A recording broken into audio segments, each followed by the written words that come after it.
Un mur de flammes surgit à quelques mètres des maisons. À Sidjan, ce 26 juillet, le feu dépasse l'imaginable. Plus de 100 hectares embrasés en quelques heures.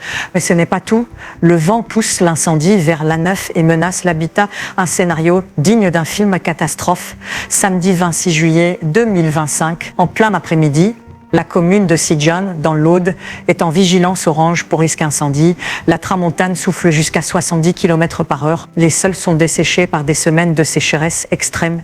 Le département de l'Aude a déjà connu plusieurs incendies en moins d'un mois, dont un feu de 2000 hectares près de Narbonne au début du mois de juillet. L'alerte est maximale, la végétation est un véritable matelas de combustible. Le feu démarre vers 13h53 dans le quartier Sainte-Croix à Sidjan, en bordure de l'autoroute A9. En quelques heures, plus de 100 hectares sont parcourus, dont 60 en combustion effective, formant plusieurs fronts de feu en simultané. Le sous-préfet Rémi Riccio confirme que le feu a pris en bordure d'autoroute, avec quelques habitations évacuées préventivement. Les routes départementales RD 6009 et RD 205 sont fermées à la circulation près de Perros et Sidjan. Des dizaines d'habitants évacués, une maison sinistrée, plusieurs autres menacés à moins de 50 mètres du brasier. Le feu avance, les foyers ne sont pas maîtrisés à 6 heures. La situation reste défavorable.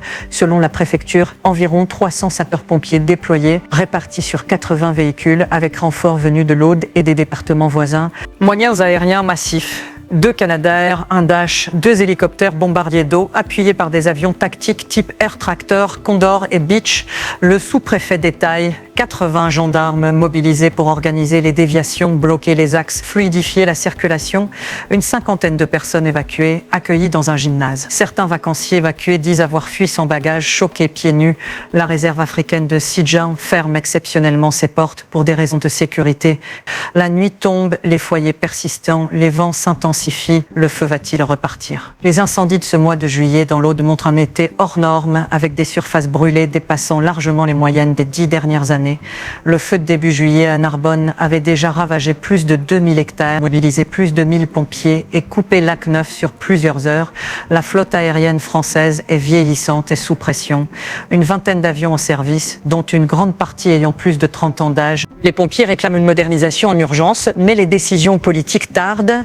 L'incendie de Sidjan illustre aussi la vulnérabilité des axes autoroutiers. Fermeture partielle de l'A9, bouchons monstres, confusion, itinéraire dévié. Et ce n'est pas tout, 3000 foyers privés d'électricité, saturation du réseau secondaire, accès aux secours complexifié. Sur le plan humain, l'impact est lourd, stress, peur, fatigue. Un riverain parle d'un traumatisme qui va durer bien au-delà de l'incendie. Et pourtant, la prévention est connue, débroussaillage obligatoire dans un rayon de 200 mètres autour des habitations, interdiction de feu, système d'alerte.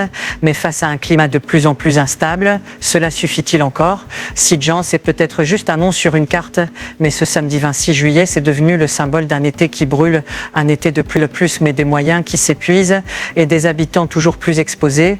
Alors quelle commune sera la prochaine? Quel feu prendra demain? Et surtout, combien faudra-t-il encore de flammes avant une vraie prise de conscience? C'était Monde Plus, l'actualité mondiale sans filtre. Abonne-toi pour plus de vidéos d'actualité.